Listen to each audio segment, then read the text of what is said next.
Hello, everyone. Welcome back to the channel. This is John and Jenna with Flippin' Ain't Easy, and trying a little different camera view today. So hopefully this is a little bit better than looking up in the sky and looking at the camera. So just trying to make a little few tweaks here and there. Got a little 1080p action going on, and we might be also maybe doing little tweaks to the interface here in the near future, just to try to, you know, make the viewing experience a little bit better than it has been. So, um, while we allow some of you guys to kind of roll in, just want to try to go over a couple ground rules. Hopefully, we can make this a thing going forward. Rules. That's what they call it, ground rules, when you're trying to figure something out. But here's the thing: been trying to find ways through your feedback and just in general, just looking at different forums and things of that nature to try to present you guys, I think, a better quality live stream experience. There's a lot of sidebar chat that I have to navigate through, and it's sometimes easier than others, where it's on the fly, and then I'll be reading a comment that means nothing to anyone. So if you have a question, and I think we've said this before, please put question or Q at least at the beginning of your question, right? So I can see that. Try to highlight that so it catches my eye. If you can, if you're commenting, let's say doing a remark or a comment to someone on a sidebar chat, use the @ symbol and then their name. It'll pop up, when you start typing it in. So that way I know you're talking to them and not to me. But I'm going to do my best to try to get through these comments and not be an hour behind, which is kind of what I'm doing right now. But that's kind of my thing going forward. Now, today's topic, and this is something that I think is important to everyone, and it is making sales, right? That's kind of why we even bother to watch live streams, watch YouTube videos, and it's why we even do the whole eBay thing to begin with. It's not because it's a fun process. It's not because we enjoy going out to yard sales and selling the stuff that we have to sell. Maybe you do, but the whole end game is making money. And so making money equals success as far as I'm concerned. I mean, there's always different levels of success, but if we're being honest with ourselves, if the end game is making money, then that's how you become successful in this business. And how much money are you trying to make, I guess, will be the measurement of each person's success. One person might just need a little supplemental income to go out on the weekends and hang with family. And another person, like myself, might be trying to do this full time and pay all their bills and have a little money left over at the end of the day. And if you're able to achieve that goal, that's success. And if you're not, you're coming up short. You're scrambling for answers. And I think sometimes it is very easy to look at everything around you, all the factors that you're dealing with, and try to find something to pinpoint blame on, for being honest about this, because last year I was guilty of this as well, trying to find something to say, that's why I'm not making sales. Forget everything else that I have control over. This is what's holding me back. Now, there's like eBay's glitches, eBay's problems, eBay's issue with traffic, eBay's issue with all kinds of things. It does have an impact on our sales. Almost all of us are impacted by that. And I can tell you, if you guys have been watching me, I had a day where I've never had no sales. This is back on the 20th of July. Okay. No sales at all, followed by a day of $82, followed by $1,000 day. Okay. So I think we can all agree that there's a problem there, right? But I'm not going to hang my hat on that and say, it's all entirely eBay that's causing my month, which has been exceptional, $13,000 to $14,000 month in sales, despite those 2 days. I'm not going to allow those things to hold me back. Okay. I'm going to keep plugging away. I'm going to keep trying to find my problems, my deficiencies, things that I need to improve on, and work on those things. And I think sometimes it's easier to say, it's eBay that's holding me back. Even though eBay's part of the problem, it's not exactly all of the problem.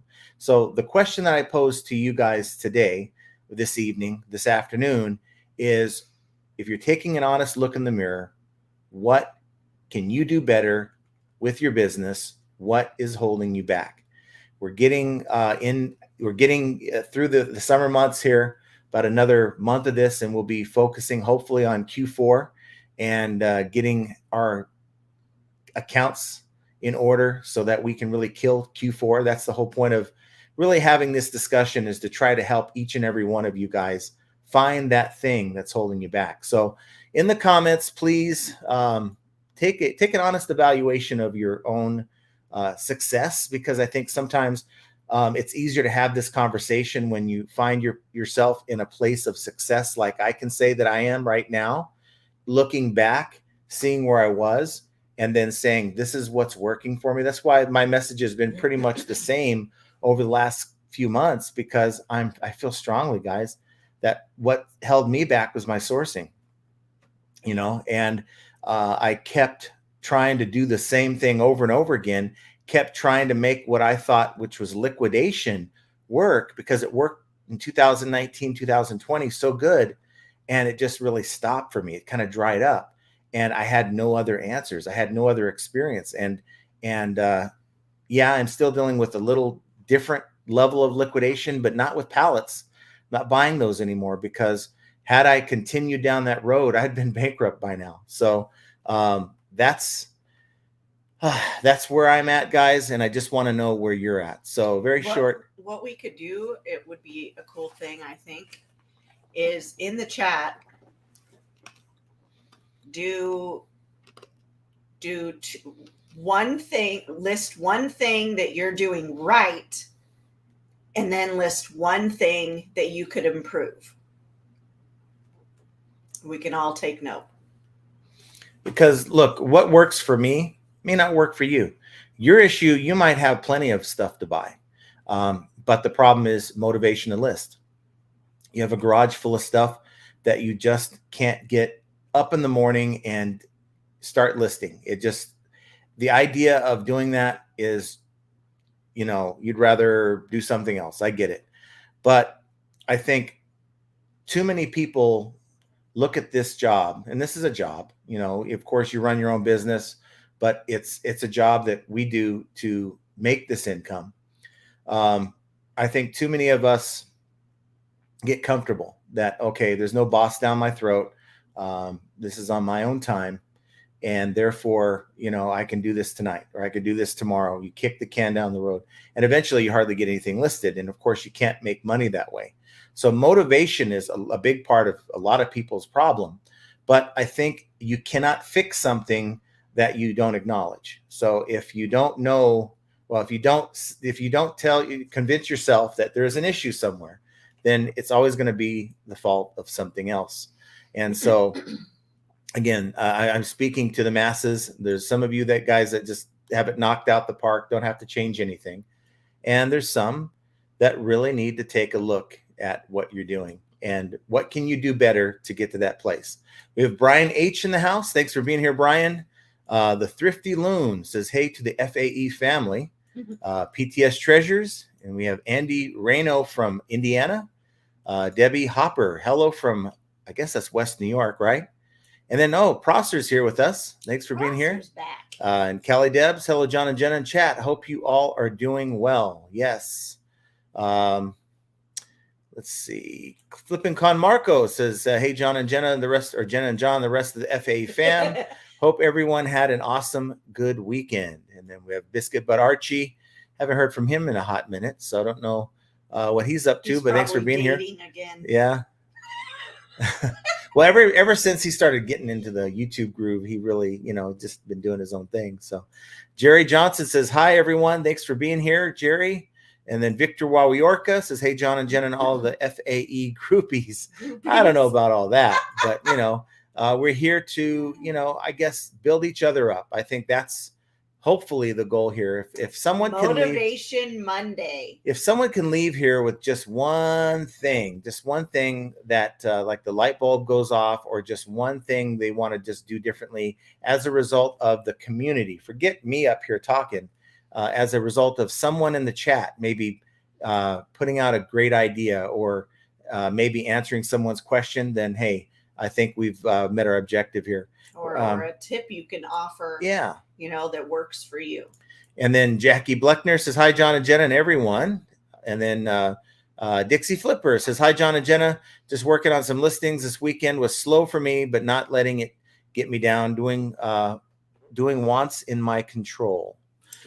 Oh, okay. I'm just reading what's written. Of course, I haven't worked on my Hooked on Phonics, but I do my best.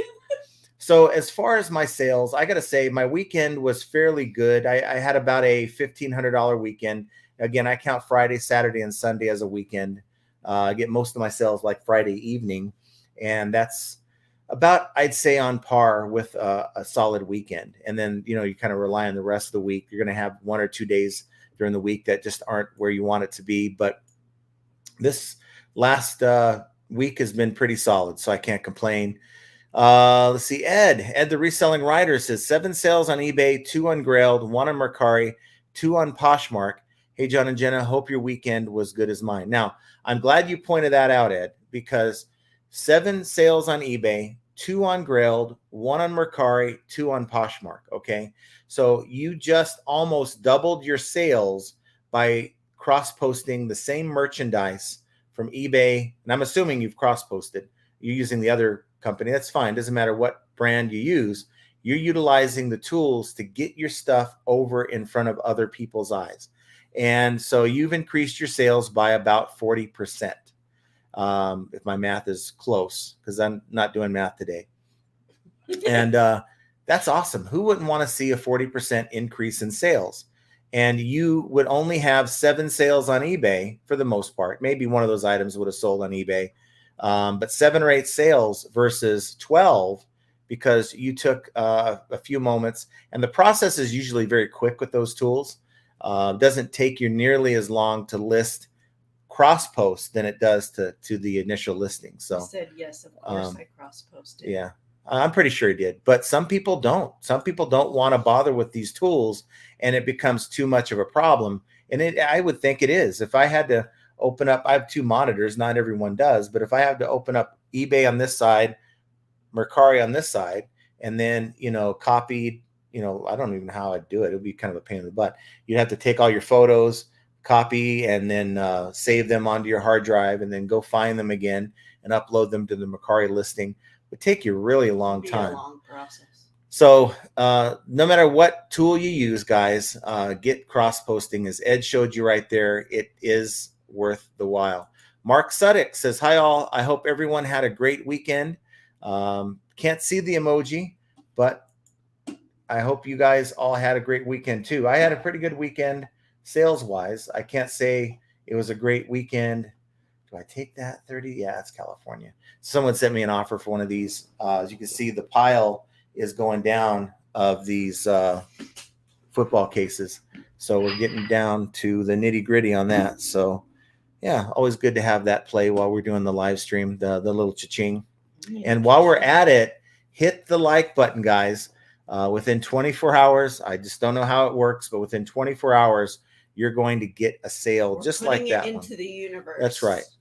Jovial Juggler says, hey, what do y'all say?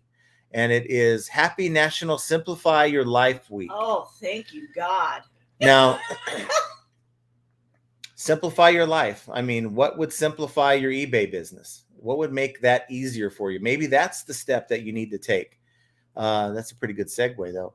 But what can you do? Well, I mean, what can you do to make your life easier? And if you can maybe eliminate a couple tedious tasks from what you do, maybe you can streamline your processes in some way, and maybe that will help you.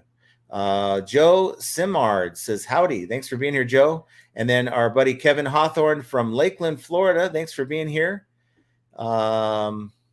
Aubrey Razzo says, hello again, John and Jenna. eBay's ISP failed me big this week.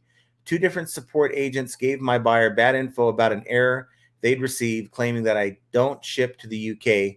Magically innovative. Don't you love it? The magic of eBay. And, it doesn't stop with you. I got to tell you, that video that I put out last week, they said this great rep, and he was just, for me, I think he's probably one of the best reps that I've had from overseas.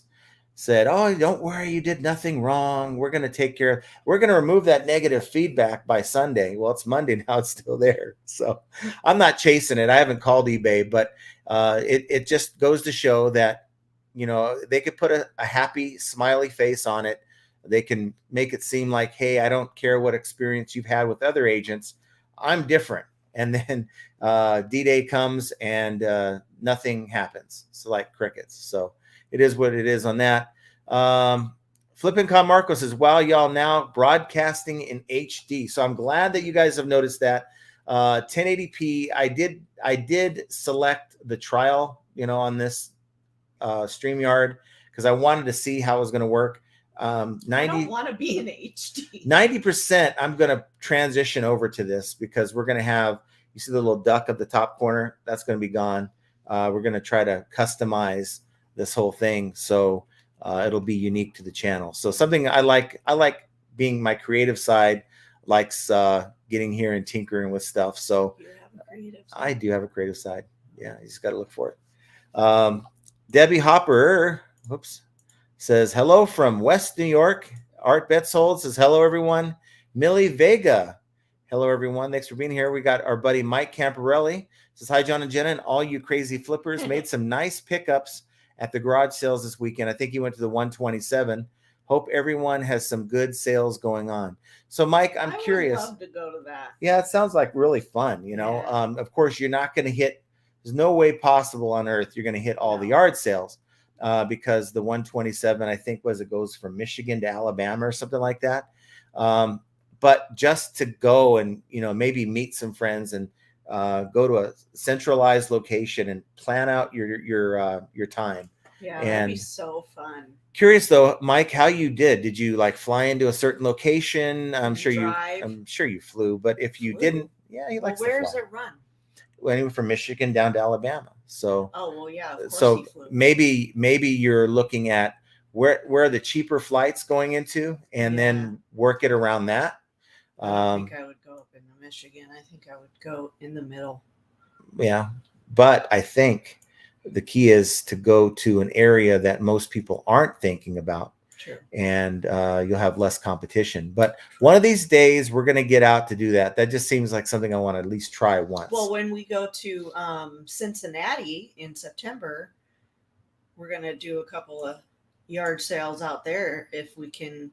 Oh, of course, we're going to do that. We're definitely going to make a day of that. But I'm talking we're talking Friday, Saturday, Sunday. Yeah. So make a 3-day deal out of that. That'd be pretty fun. That'd be fun. Prosser Independent Trading Company. Hi, all. To answer your question, John and Jenna, don't change what isn't broke. Keep your lives as they are. Mm-hmm. So it's sort of like what I'm talking about today. I know that there's one or two things that I definitely need to do on these lives. I just can't pinpoint it. Now, a lot of you have given some, constructive criticism, and I appreciate that. No one's come out being rude. Everyone's been very honest, and whether it's negative or positive, the fact that it's respectful, that's all I care about. But I do consider that feedback, and if I get enough people saying the same thing, then that's going to point out to me, you need to do this, do that. But I think sometimes, another sale. That's awesome. I think sometimes. Did you say oops, another sale? It's not oops. I said. You said oops. Well, I don't want it to interrupt the program here, but it's about getting better, and I don't care if it's eBay or YouTube. My thought in my mind is, how do I make this better? Because we want to grow the channel. That's always been a goal of mine. I mean, I guess I've exceeded any expectation that I initially had with this channel. So I guess I can just say I'm satisfied, but I'm not that way. Just like eBay, I'm hitting about 450 a day, closer to 500 a day in sales. Am I going to be satisfied, or do I want more than that? So my mind is asking myself, how do I improve upon what I've improved upon 6 months ago? Alicia Curtis says, hello, Jay and the FAE fam. And here we go. We got Whatnot Graphics with the Q. Love it. Thank you for doing that. What do you do with a buyer who has ordered and paid on the same day as they opened an account? Had one bad experience before, just had 2 paid orders from different new accounts created today. Advice. So chances are that these people didn't even find your item on eBay. No. Chances are they found it like on a Google search. They had no intention whatsoever of buying on eBay, and they clicked on your item in Google Shopping, and it took them right to eBay. It's everything that they wanted, and they decided, we're going to buy this. And instead of, now they could have signed up for a new account, or they could have done a guest checkout. Hard to know which one they did, but I'm fine. I don't think I've had one problem with a zero feedback buyer in the last couple of years. And that's just me. Not to say that it won't happen. Now, well, I guess I can take that back a little bit, but I think, should I talk about it? Well, I sold a little football case. Now, you guys remember last year, it was last year sometime, where this person bought a very low end item from us. It was like a $20 item. I forget what it was. It was just one of those cheap little items we got out of a pallet. And I didn't think anything of it. I shipped the item to, I think it was like Ohio. And this person sent me this crazy message about, labor, forced slave labor in China, and this, that, and the other thing. And I don't support this company, and I'm going to return this item. And so they returned me a manila envelope that had a bunch of like inappropriate things written on it for me and no item. Okay. And so fast forward to someone bought like a $10 little football thing. It's not even one of these cases, just like a black thing that you put your football on, like a stand. And I get this message, a return request, and it's saying a bunch of gibberish. And I did the translate. It's Polish. So I'm sure that they put it in translate, but it said a lot of the same things that that person said last year, almost to the T. And I'm like, oh, here we go again. And then they said, sent me a message in Polish saying that they're going to return it. They're not even going to open it. They don't want it anymore. Okay. So I am bracing myself for a return from this person. And I'm sure I'm not even going to get back what I had, but it's zero feedback on their account. So on all the accounts. But this seems to be the same person that did this last year, and they're just out there. They have to be a viewer that obviously is one of those thumbs downers. So, which is fine. We don't care about that. But they're opening accounts now with multiple names, different things, but they're saying the same thing. Well, I'm glad they did, because, I got the first 2 accounts shut down dealing with an eBay supervisor who did the homework and shut those accounts down. Now, I think maybe they if I take it further, if it ends up being what I think it is, then we'll just have to work with them to get the whole IP thing shut down. Maybe it's linked, any accounts linked to that IP just get taken off, because there's no place. It's harassment, and it's not acceptable in any form. And I didn't even want to talk about it to give any people any pleasure of anything, but it don't bother me none. It is what it is. I guarantee you they're doing this with cheap items because they know I'm going to hit them for half their refund if they try it with anything else. So, even with that, I'm going to take half their money back and still win, guys. So you're wasting your time with those games if you're out there doing that. Unicorn Museum says, hey all, thanks for being here. Sherry Norton says, hello everyone. And then N21S says, question, should I have a whole separate bank account for my sales or use the same general account? It's really up to you. It's really personal preference, but we like to have them separated. Yeah. It's just kind of easier to manage. And then once your expenses are taken out, like shipping, supplies, things like that, you then send over what you need, or what maybe your goal is only say, I'm going to take $200 a week and put that in my bills, and then the rest of the money I'm going to use to build the business, add more inventory. That's one way to do it. Ashley says, had a seller just message me wanting to know why they haven't been refunded yet.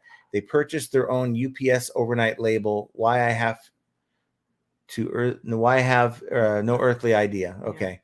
Huh. Well, Yeah, they're supposed to keep everything on eBay, and that is including the return label. Now, did they provide you that return label? So you could track it.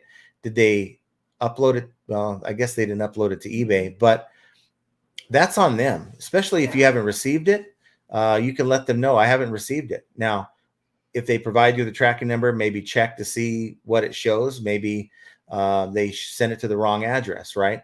So it's definitely something. Now they might open a case that says that there's they're disputing this, but if they do that, I would contact eBay and let them know they never provided you with the tracking number, and there's no way to know if they even made a mistake on the label. Maybe they meant to send it to you. Maybe it was received somewhere down the street, but not to you.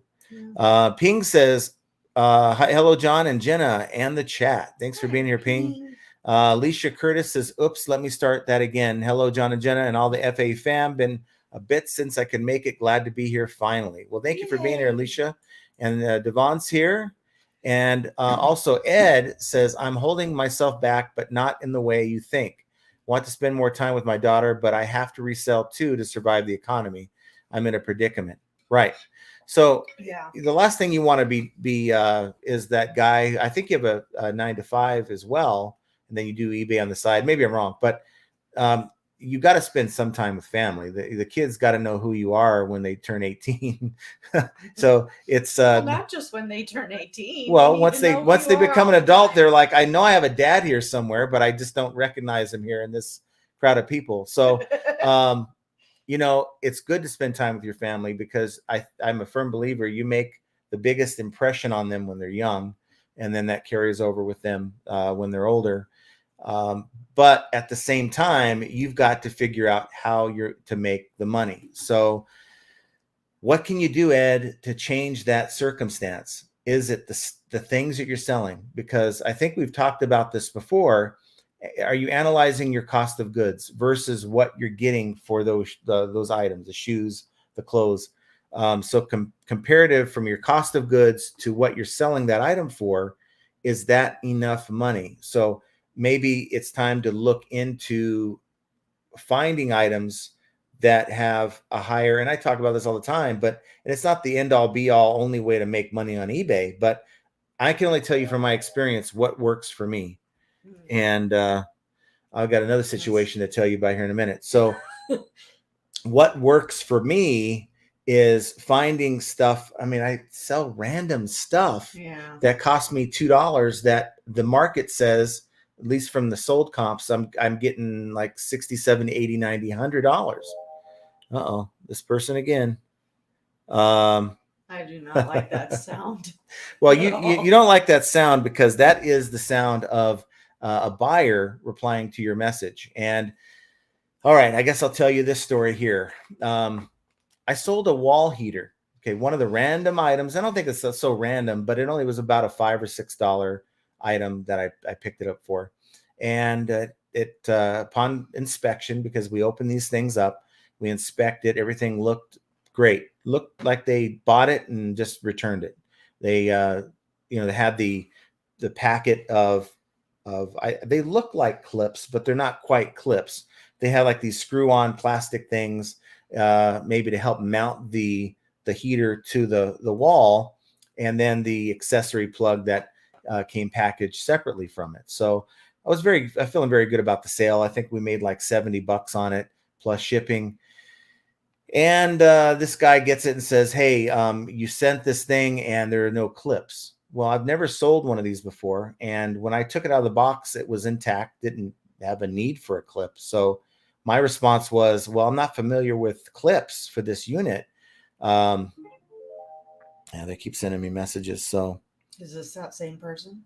Yes, it is. But we'll get to that here in a second. So I said, well, I'm sorry that there's a problem with the item at this point, because I don't have any clips. I don't have this. Only one of these that I have, and I'm not too familiar with the clips you're talking about. Like, is it something I can go to the Home Depot and grab a pack and send it to them? That you're really going to probably have to open up a return. So that was and he was kind of snarky too, by the way. He wasn't very easy to work with. And you could tell with those customers, they just want to get nasty. You know, they don't want to accept that things happen. And I don't even know if that's the case here. He said, problem is I got no time to play. And I don't know why, if he said pay, because I told him we provide a label. I got no time to play for your return label and stay for return line in my post office. If product what you sell me, it not completable and you not even know about that, thank you. Refund me a couple dollars and I think how I fix it situation. It's fair, question mark. So you guys, first of all, who needs hooked on you guys phonics? talk about me. So he's already shaking it down. Okay. Trying to use the reason I don't have time to play at the post office, blah, blah, blah. So I looked at his account and he has more negatives left for sellers than he does positives. And that's the absolute truth. Look at that. And he's just a big blob of red of all the negatives that he left sellers. So in my mind, I'm thinking, well, okay, he's asking me for money back. So what is he going to do if I give him a partial refund? He'll take the money and probably leave a negative feedback. Why would I want to do that? Were the clips in the picture with? Didn't you? There are some clips in the picture, but they had like screws on them, and that's for mounting it on the wall. Okay, now it's in there. I don't have them out here sitting around like I pulled them out and didn't put them back in because I would have noticed that. Oh, there's a packet of these clips. So the only clips I can think of are the ones that I had shown in the photo that were part of the packaging. And I don't have clips to buy him. And how would you go about buying those things anyway? So I think that he's shaking me down. So knowing that he has negative feedback, knowing that if I send him anything, I'm probably going to get a negative feedback. What's my next step? In my mind, I said to myself, okay, let's see what he's thinking. So I said, what exactly are you asking for? And he replied back, $20. And so in my head, I'm dancing around because I know that that's a no-no. You can't be asking for that. That is definitely get the feedback removed if he decides to leave it. And so at that point, I said, I don't feel comfortable with a partial refund in this case, as you're requesting. I would rather follow the eBay process that would call for opening a return since you have indicated an issue with the item. A return label can be obtained through eBay as part of this process. Again, I do apologize for the issue. Thank you. So that's where I left it before going live. And then he put, if you want, come and pick up your staff and return money. You're welcome. Otherwise, again, I got no time to play with yours, return stickers and labels, and stay in return line in my post office. Don't waste my time. 20 from $84 I paid for not completely unit, I think reasonable. And then, of course, when they get on a tirade, right? No, you're right. So he wants me to come pick up this item, which is not going to happen. Or looking for missing part and send me is another message. And then the last message he sent was correct, $87.27 paid. Where does this guy live? I don't know, but so how would you handle that? So my answer is what I gave him. Look, we have a return process. Now, he can open an item not as received or not item not as described. And of course, I'll have to pay for the return label. And I'm happy to do it if I send him an item that doesn't have everything that it's supposed to have. But I'm willing to bet this is one that's fishing. So he's thrown his line out there and he's going to keep fishing for that partial because he's going to send that back. If it gets down to it, a return is open, he's going to send it back. And the clips that I have that I think he's talking about that were in the box, I have a picture of, those aren't going to come back. He's going to send it back without those. And now to try to prove, that. No, he's not going to send it back at all. I was in the box. No, he's not. He's not. Because it's a perfectly he wants you to new come get heater. It. Yeah. I'd love to do that. Where is he at? Texas? No, that ain't happening. How do you know? I don't know. I'm just guessing.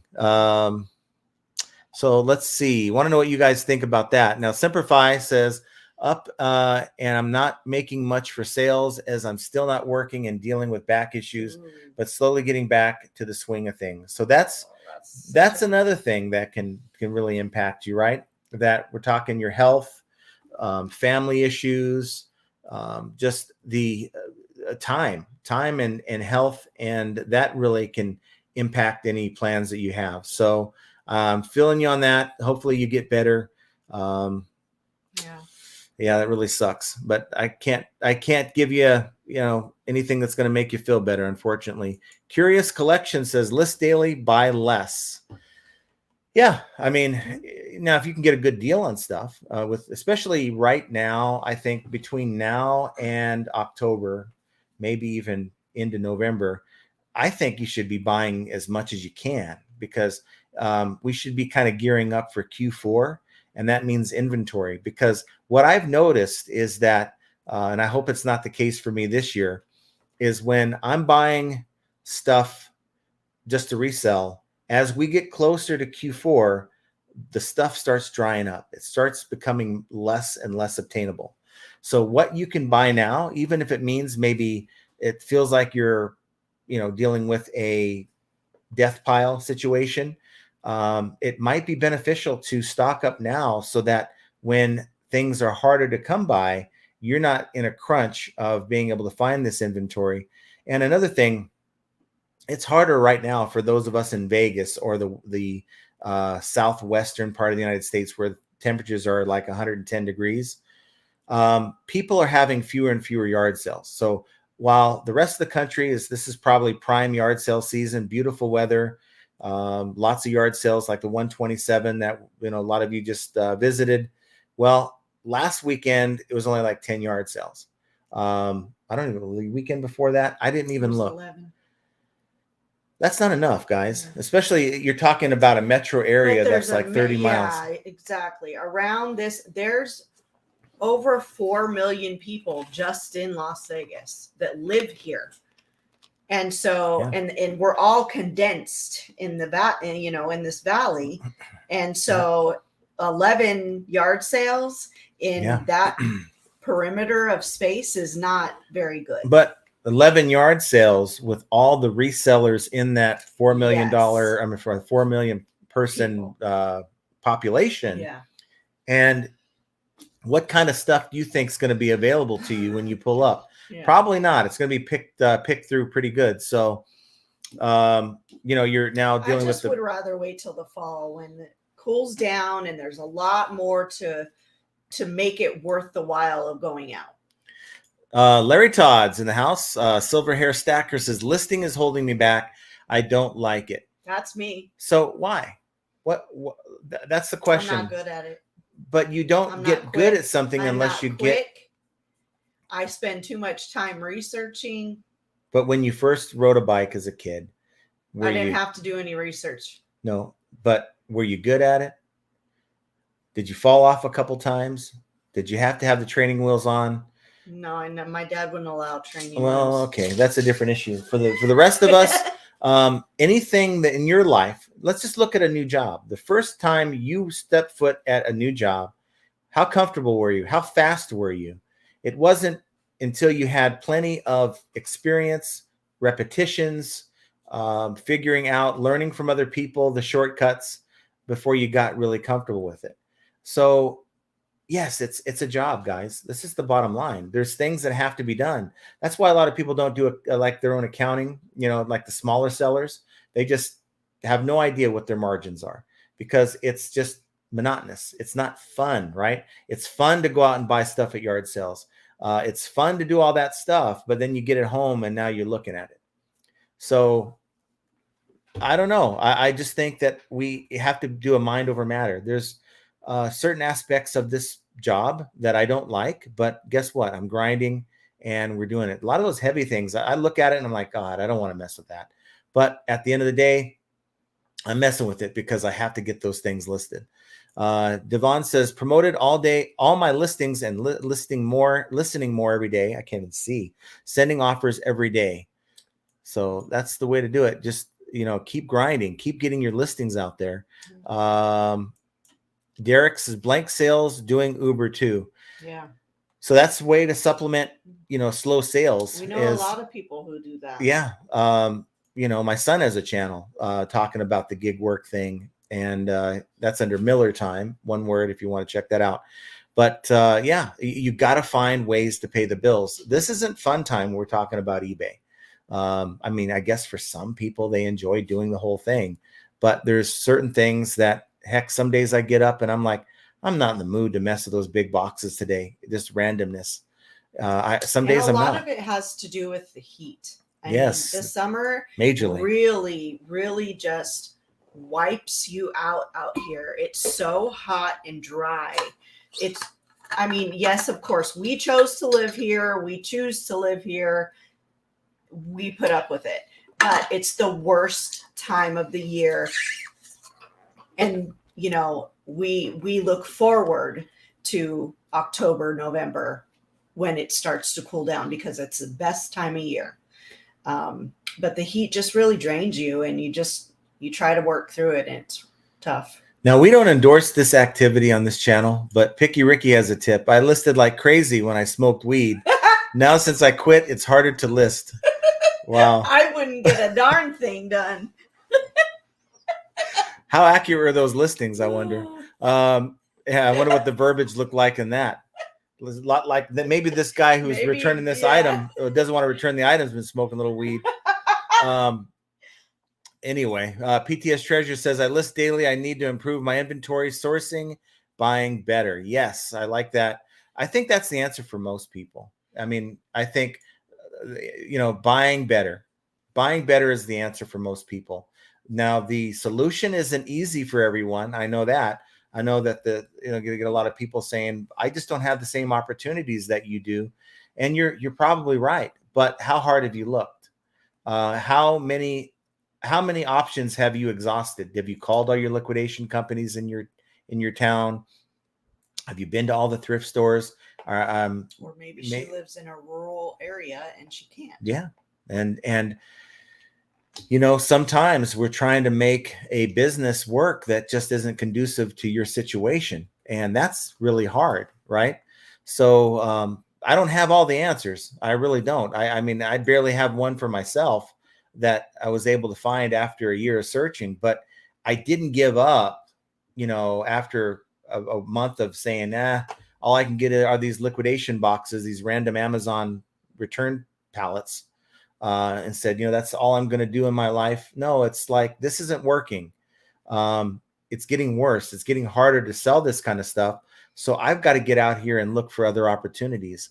And I think sometimes we just get too comfortable in our situation, and we kind of feel that way. These yard sales is the best I'm going to be able to do when there are maybe opportunities in your area you're not even aware of. And until you exhaust that and know for a fact that this is all you got, then I think some of us are leaving opportunities left on the table. Jerry Johnson says, I do have product to list. John, you're saying my exact words: no motivation to list and list consistently. Yes. No motivation to list and list consistently. How do you get someone to be motivated to do those things? Now, what? Now, I want to know. You're not supposed to bring this up. I want to ask you. Wrong. What is holding you back from getting more items listed? Let's just be real about it. If I'm asking everyone out here to come out and come clean with the things they need to work on, how do we get you to list more? I'm just not good at it, and I feel that you can get things listed a lot faster, and I'm good at the other things. Well, I mean, I can get listings done fast somewhat. I mean, I'm not faster than a lot of people in this chat, I can tell you that. I get it done fast enough for the type of stuff that I'm listing. But I think that's a problem we have to figure out, right? And I think sometimes the initial thought was, heck, if you get this account going up to, we have stuff to list out there. Don't get me wrong. We have plenty to list. It's like, if we get enough sales, hey, we could book a trip to Hawaii. I thought that would light a fire under your butt. It didn't. So, I mean, you can't bribe me. Well, what else can we do here? Free thinking. Free doing. We got MJHW Collector 626. This has been killing it in the toys category this week on eBay. Mercari offer up nonstop sales with what I've learned from watching reselling videos. Awesome. A lot of good resources, a lot of good channels, a lot of good ideas being thrown around. A lot of these channels take bits and pieces from my channel, someone else's channel, and have it work for your particular situation. So I'm glad to see that you're killing it. I think cross listing, I think for some has been out of the question for a lot of people. And, there's different strategies you can employ to make it work. Maybe you're afraid that if you cross post, it's going to sell twice in the same, at the same time, different platforms. Well, then maybe make it and the one strategy I employ is anything that's over a month old, then eBay gets the first month and then I move it to the other platforms so that, it minimizes the chance that it's going to sell on multiple platforms. If that makes sense. Christina says, hi all. Does anyone happen to know what the situation is with the UPS strike? It's not happening. Not happening. It's they came to an agreement, like I'd say a week ahead of time. And the union got pretty much everything that they were asking for, increased money for part-timers and full-timers, better work conditions, things like that. And so, UPS made their money. I'm sure UPS kind of knew they were going to have to cave in at the, they don't want to lose their market share to FedEx due to a shutdown. Mary O says, hi, John and Jenna from Indiana. Thanks for all you do. Well, thank you for being here. We can't do it without you guys. That's for sure. We have 154 people right now watching in the chat or watching us, maybe not all in the chat. Hit that like button, regardless if you're going to participate in the chat or not. I'd certainly appreciate that. Devon says, John, I love the new AI for handbags. It's awesome. So yeah, as long as your item specifics and title are accurate, it's going to give you a pretty good overall item description. Now, it will go in and it will fluff up the conditions sometimes of your item. Let's say you're selling a used handbag, right? Maybe it's okay. It's just used. There's nothing wrong with it. And there's no glaring issues with it. But then you plug in this AI and it'll say this handbag is in excellent condition. Well, that's a subjective term. And, what's excellent to you might be totally different to what someone else thinks excellent is, right? Especially someone that's used to a grading process. We use terminology like that, they're going to expect like you barely use that thing. And you used it one time and went to the store and you came back. Right. And so you got to be careful. That's the only thing. It likes to really pump up the condition when I don't think it shouldn't even be talking about the condition. You have a space for that in your condition description. Yeah. NBC Oasis says, I had a $150 weekend and I'm really happy with that. So see, that's all, you're happy with 150. If I had a $150 weekend, I would be like, what's going on? What's happening with, maybe I need to revisit what I'm selling. This stuff, maybe I need to get some more of this stuff, right? Rather than the stuff that's currently up because it's not selling. So whatever that means. Soda City Flips says, what's going on, y'all? First time catching you live. Well, hey. Thank you for being here. That's awesome. What is that? Soda City. Is that like a tin can? Okay. Yeah. It almost looks like Deadpool. A cityscape. It almost looked like Deadpool for a second. Aubrey Razzo says, I think it's good to learn how seasons can affect you, how you sell. Fall, winter, eBay does great. Spring, summer, I do yard sales, pop-ups, and in-person vendors. It's a great cycle and gets stuff out. Yeah, I couldn't have a yard sale here if I wanted to. Number one, it would be too hot. Number two, I don't know who's going to show up in 107-degree weather. Well, they'd also be calling the HOA police. But I think we did do a yard sale last year, and it was in August, right? And that only went okay. We only had that was at the old house. Yeah, and that's we sold about a third of the stuff we had up. We even made bins. We had like a little bin store. We sold a lot of stuff. Yeah, I don't know. It was just so hot outside. I don't think I'd want to do that again. But it was also in the garage. Who wants to be out in the garage when it's hot? Well, it's no, not good. it was. What I'm saying is there was shade. Yeah. It wasn't on the driveway, because at that house we didn't even have a driveway. Yeah, true. We got Cassandra says, question, can you explain the partial refund for sellers? I had a return that was sent back damaged, and the only option I have is to issue a full refund. So, okay, now here's the thing. If you're a top rated seller, you offer 30-day returns, okay? You have access to the refund tool, and the refund tool gives you more options than just issuing a full refund.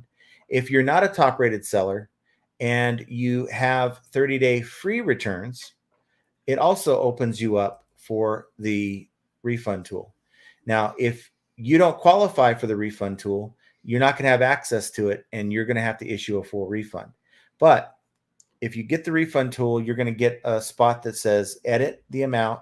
It's going to provide a reason and an explanation along with the place to put photos, right? And you have the option of retaining the original shipping if you charge it separately. And you'll have a big screen. I think I've made videos and showed the screen before, but it's going to do more than say just issue a refund. If you have someone that you're issuing a partial refund to, let's say they haven't sent it back. Let's say like this guy wants $20 from me. For you to go pick it up. Yeah, or go to his house and like knock on his door and pick it up. Well, in that particular situation, you can go to your orders and find the item, find the drop down, click on the drop down, and it should say send refund. Now, when you click on send refund, it's going to give you the option to put whatever you want in the refund, whether it's for the whole order or if it's per item, along with an explanation. You can put, shipping discount, other adjustment, buyer return, whatever you want, and then go in and select send refund that way. But if it's a return where they've opened a return case and you're only given the full refund button, then that's all you're going to be able to do. Now, if it's egregious, let's say they sent you back a swap out or it's damaged, then maybe you'd want to contact eBay and open a case on that end to get that resolved, because have them step in and see what they are willing to do to work with you to get some of your money back, because you don't have an option when you don't have that button. Debbie Hopper says, what's the most important advice for a newbie like myself? Most important advice, because I can tell you that this, like I said earlier, reselling isn't for everyone. I had a friend of mine trying to find supplemental income, and got him into the business by going in halves on a pallet with me. We just did a basic thing. His first experience was a pallet that came back that we received that had the top 7 or 8 items, like the most expensive ones, were not even in the pallet. Either advertised, it was manifested, it wasn't there. And that left a bad taste in his mouth. So we divvied everything up. We got a credit from the company, a small credit. Wasn't even worth, getting the credit, but we got it. And he was like, I'm just so disappointed. And the stuff that I have to sell, I'm not feeling it. And so, I ended up buying him out of the stuff that he had, because he just didn't want it in his house anymore. But I think he didn't enjoy it. He didn't enjoy interacting with the people. He didn't like dealing with the returns, because I think he had a return and he didn't want to deal with it. And so the thing to do, to answer your question, is before you start buying a bunch of merchandise, start with the stuff you have at home. If you have enough stuff to sell in a yard sale, then you have enough stuff to get started to sell at home. It allows you to know by the time you're done listing it and selling it, is this something you want to keep doing? And B, you could take that money, which has been sitting in your house all this time, and move it to actual product, so you don't have to come out of pocket. So that's what I would suggest if you are just getting started. No One Designs says, just an observation, Jenna, you are wearing an arm sleeve on your left arm. Mm-hmm. Yes. I have tendonitis. Yeah. And it's getting worse, and it's very painful. So. The compression sleeves do help, though. Yes, they do. Paul Mendelson, fixing electronic equipment and listening to your chat at the same time. It's 6:15 p.m., probably 30 minutes ago on the East Coast. I already had a draft and will list in about a half an hour, like right now. So thanks for being here, Paul. Curious Collection says, I had $300 sale that the buyer wouldn't buy, UK as well. Created a new shipping policy to make the sale and handled the international shipping myself. Yeah, I just, if I get any international sales and some of the smaller items like on the other store, it's going to be like through Pirate Ship that I run the label. I'm not messing with the eBay international shipping. I just don't feel like I need to. I know a lot of people keep asking me, are you opted back in? With the items that I have for sale, I'm not interested. And they say, well, there's 70% more people outside the US than in the US, but those 70% aren't all looking on ebay.com US. Okay. So they're looking at their own local eBay platforms and things of that nature. For me, if they're doing eBay at all, and for me, it's just not worth it. I'm just not going to be doing it anytime soon. Joshua says, Whatnot is crazy. I even saw yard sales on there and even sports stuff and get free giveaways. Yeah, they have free giveaways that you can go in and sign up for and watch the stream. How you make any money? You have to have a following. You have to build a following if you don't have social media, and you have to have stuff that has value, perceived value, right? So that when they're selling stuff for $1, well, that's the problem. You should never sell on Whatnot at $1. You should start at $2 at the very minimum, because if that item sells for $1 after their fees and everything, you're going to take an L because your cost of goods aren't going to make up for it. So start at $2, and if you have 5 to 10 people watching your stream, it's going to be tough to really make a whole lot of money that day. And I've seen it happen where it just seems like the folks that have a good following, and you have to be a really good salesperson, I guess maybe go watch some QVC reruns on how they sell those items and really go to work. To me, I'm not interested. I'd rather take, a lot of those people that buy from you on Whatnot are resellers, right? So they're interested in doing what you're not interested in doing. Bottom line, there's a lot of people who would say, I've done Whatnot before. I'd rather just sell it myself. And that's kind of watched Archie do his. And to me, I'd rather just list it myself. No design. John, how about switching seats? That's something new. Switching seats as far as letting her run the program? Why do I have to run the program? You can just sit here. Yeah, I'll sit here and wait. And you're the color commentator. So, I'm running. Yeah, in baseball, they have two announcers. One person calls the balls and strikes, right? And then you come in and say, oh, yeah. And then you add your little flair to it, or your color. That's why they call it a color commentator. So I guess I could be the color commentator and let you call the balls and strikes. I think that's what he's asking for. Let's see. Debbie Hopper says, thank you, Mr. Me. Great advice. I don't know who Mr. Me is. Woody Hayes says, Sonic tastes so good, but moment on the lips, forever on hips. Yeah, it's a slushy. It's not just a slushy. It's a slushy with nerds. Oh, so good. So bad and so good. It is so bad. But you know what? When it's freaking feels like hell outside in the garage, you need something to cool you down. No, Biff, my Wayne story is one and done. I don't have another one of those, and I hope to never have one again. I think I blocked them anyway, so that should never happen to me. Mike Camparelli says, the sales I went to this weekend were local, but I'm traveling this week to South Carolina. FlipCon. Okay, so they have a bunch of yard sales out there. Where's FlipCon? That's in South Carolina. I think it's Florida, South Carolina. Question. So that's awesome. Silver Hair says, could I eliminate Tommy and Roman? Might be better. Well, it looks like they're not here. So are they here? Okay. Gail says, hello all. Hope y'all had a good weekend. Thanks for being here, Gail. And then No One Design says, John, you sure it wasn't Roman messaging you in Polish? It could have been, but I doubt it. Ed, the reselling writer, says, I've had more problems with people who have hundreds to thousands of feedback. I usually have no problems with zero feedback. Yeah, a lot of people, I think that's one of the things that people worry about more than anything else is, who's buying the item. Like this Yahoo that bought this. This Yahoo that bought this wall-mounted thing. Okay, this wall-mounted heater. Who needs a heater right now? Well, is what I want to know. Who knows? Probably because his cold demeanor, he needed one. But it's like you look at the negative feedback. I would prefer to not do business with people like that. I wish we had a way to say, if they've left X amount of negatives out of, 10 opportunities, they've left 75% negative.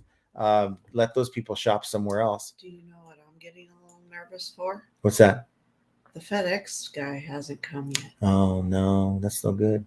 Hopefully they get here. If he doesn't come, that means I got to put all this stuff in my car, and we're talking like 15, 16 large packages, and I have to trek it all the way over to the Speedway area where they have a drop-off location. That's kind of sketchy, by the way. The only time I've had to do it is went to the Speedway, and you walk in and you leave it with security guards who don't scan a thing, and they take it into the back onto the conveyor belt. And I was like, well, this is sketchy. No, it was a really nice lobby and everything, but it's like 2 security guards that may have been, they're one Cracker Jack box away from the unemployment line where they found their badge.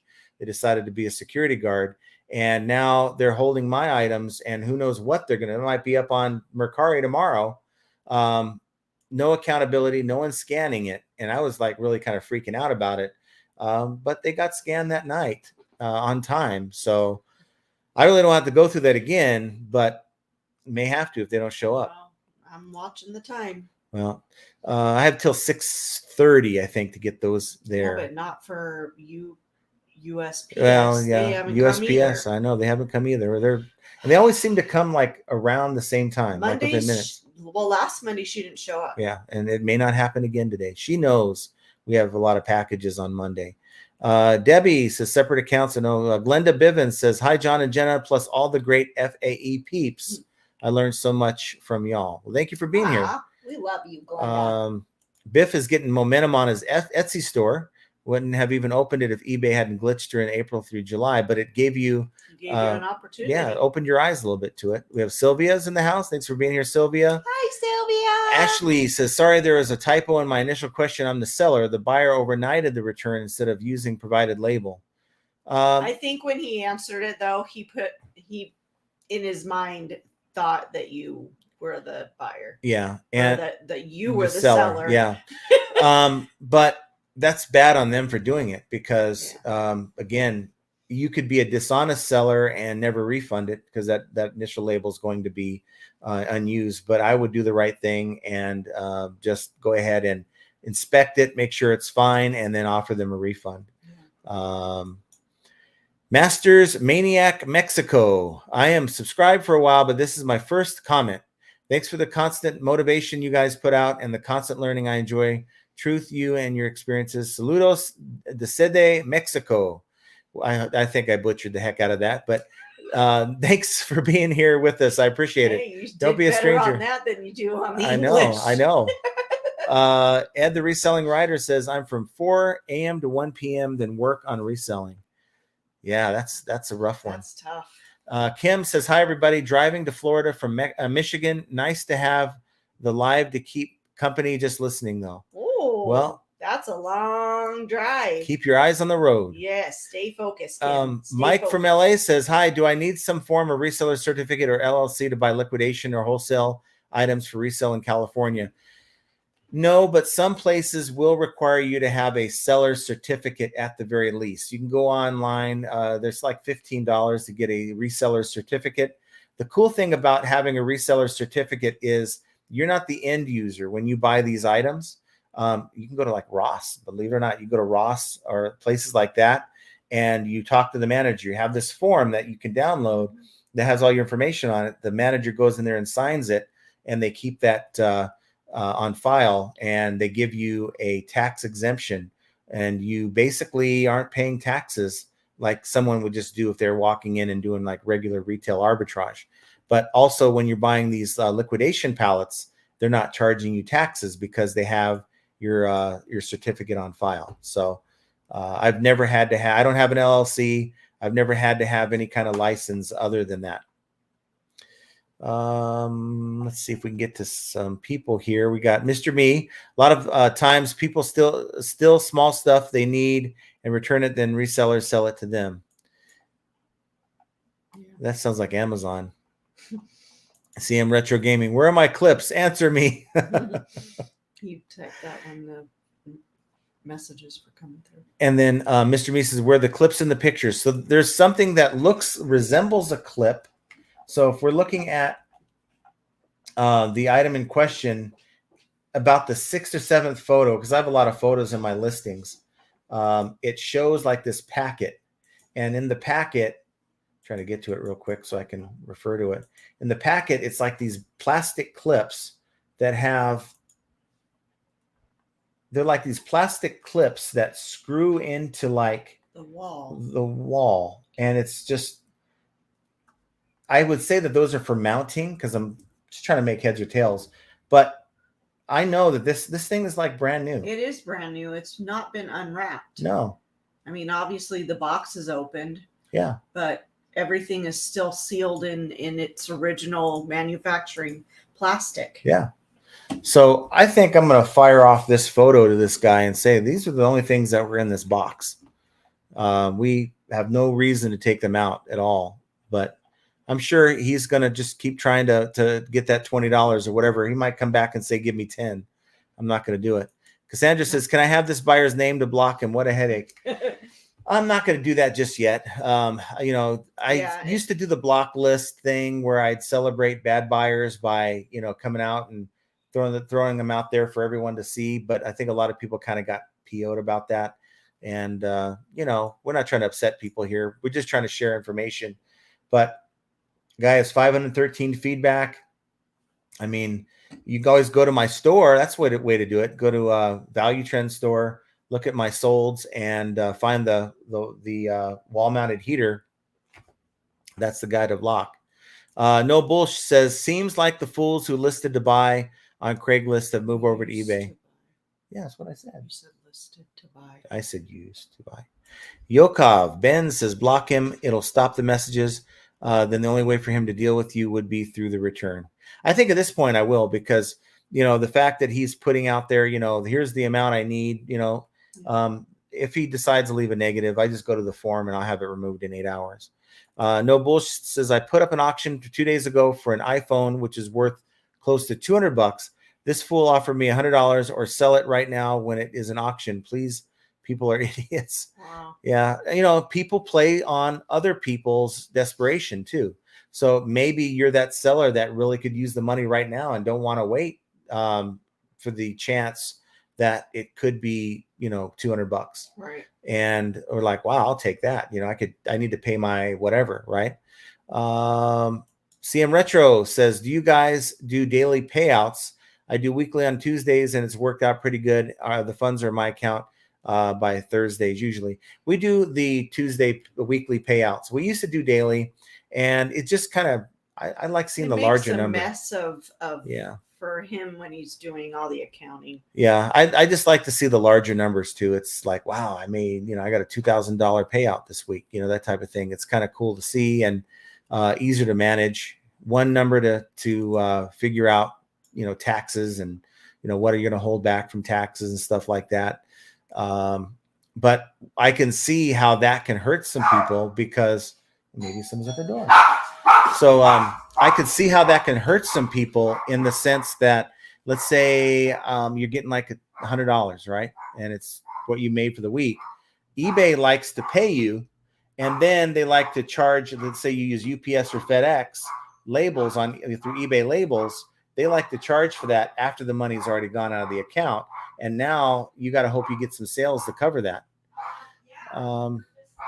Let's see. NPC Oasis says, I would tell the lamer to request a return label and return it for a full refund. I did twice. He doesn't want to have to take the package anywhere is what it is. He keeps saying post office, but he doesn't want to have to go to, in this case, it's going to be FedEx. He doesn't want to have to go to FedEx and drop it off. It's too much trouble. That's what they say. But to me, I think people that are using any excuse that they can to avoid returning it will say the same kind of thing. Let's see. Tommy's here. I was going to send out a search party for you. Tommy Bernard says, acting as Roman's agent, I have signed him up to sing with Jackie Chan in next Rush Hour movie. Guy Greer says, Las Vegas Uber is probably pretty decent. It actually is pretty good. You can easily make over 20, closer to $25 an hour doing the Uber. No one designs. My wife just walked past me and she said, John is sweating a lot. Must be hot there. I had to do a double take because I was wondering, how's John sweating? A square not realizing is just faded graphics. I'm not sweating. Yeah, it's one of these shirts that I bought that have, just I don't have my Mickey Mouse shirt on. When they sweat through the shirt and it kind of makes like a Mickey Mouse design. Well, I don't have that. I haven't had one of those Mickey Mouse shirts in a long time. I don't sweat like that. Guide Guru says, when you smoke every day, it probably don't phase you. I had a period in my life like that. I was the best worker at my job, according to the boss. I don't smoke at all. Craig Winan says, the heat doesn't bother me as much as the humidity. The humidity makes it harder for me to breathe and it tires me out. Dry heat is no problem, though. I got you on that. I've played golf in dry heat and heavy humidity like in Florida. And like leaving the practice area after 30 minutes, I wanted to die. So it's much worse with the humidity, that's for sure. John's in the house. John Gaynor says, question. Hi, Jen and John. I offer fast and free shipping. Nothing makes a buyer mad as hell as not getting their items in a short period of time. Bad side is not listing enough. So yes, buyers do expect to get the item within the time frame that eBay is advertising. Got to make sure that you're getting your stuff in the mail within the time frame that you've advertised.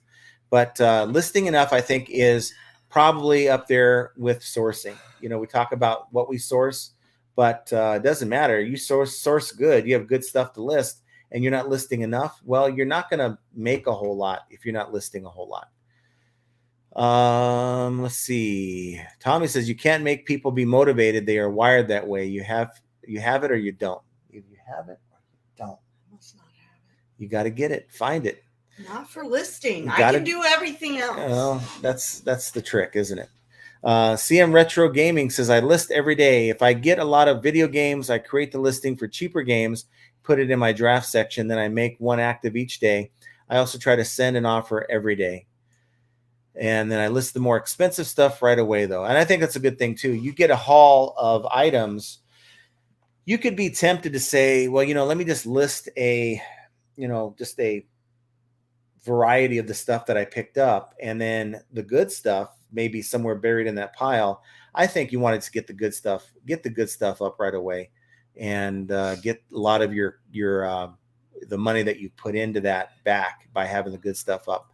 NPC Oasis says, I've had a hard to getting started listing, but once I get my camera around my neck, start doing it, I can zone into the job and grind it out. Getting started is the problem for me. So for me, if I really need to find a way to get myself going, I just throw on the music. But that's only if I really need to do it. Because she's like, I haven't heard you play music much often out there. And it's like, I don't need to. I'm fine. I'm motivated, right? But when I really need it, I throw the music on, and after about a half of a song, I'm like, I'm in the mood. He's in his own world. I love it. Let's see. Tommy says, I enjoy nice toys, electricity, and hot water. That's my motivation. That's awesome. Ping G says, I was very motivated when I had to pay $1,200 a month rent for my warehouse space. Got rid of the warehouse and no motivation at all now. I need to list the stuff that is all over the garage and house. Just starting one small section at a time. I got to tell you guys, last year it was the fear of not getting the bills paid that really pushed me, and trying to make it work with just garbage that you're listing, but nonetheless, you're pushing forward listing those $5 and $10 items, right? We made it work. We're still here, but by the grace of God. Yeah, it's just, I wish I could have done it better, and I wish I would have not been so hard-headed. That's for sure. Unicorn Museum says, John and Jenna, you guys are lucky to be able to double team it, divide and conquer. When I'm not motivated, nothing gets done, and no one gets to go to Hawaii. Well, we share with no one's going to Hawaii next year either, it seems. So, Notorious One, do you know how to package 12-inch action figures? I'm trying to sell them. Well, 12-inch action figures, I would say if it's something that's like a collectible thing that's still in the packaging, you probably want to get like a like a 14 by 10 by 10 like bundle of boxes and just box them that way, because people get really kind of irritated if you ship them an action figure or any kind of collectible that the packaging arrives damaged. But if, let's say, they're loose action figures, then I would say bubble wrap and poly bags are your best friend, because bubble wrapping it, 2 or 3 layers is going to protect the item from any kind of damage. Throw it right into a poly mailer, and even get like the 6x9s poly mailers. But no, go with your gut. If you feel like it could get damaged in any sort of way, yeah, I opt for a box. Yeah, bubble and box. Yeah, and you said 12-inch action figure, so 6x9 is not going to work for you, but like a 9x13 could work out pretty well. And then Mr. Mises Ground Advantage, yes, and maybe throw them in some ground advantage shipments. I think that will save some money on those. Ed says, if it sells on multiple, then always fulfill eBay. If it sells on other platforms that isn't eBay, fulfill the one that has less consequences. It's part of the business. You need to be on top of it. That's what we do. Yeah. That's a subject I haven't really talked about a whole lot on this channel, is protecting your account. So you have two sides of the equation, right? You've account protection versus integrity, right? So how do you handle that? If you're on the verge, maybe you've had a lot of this kind of stuff happening, you're on the verge of like, oh crap, it's sold somewhere else.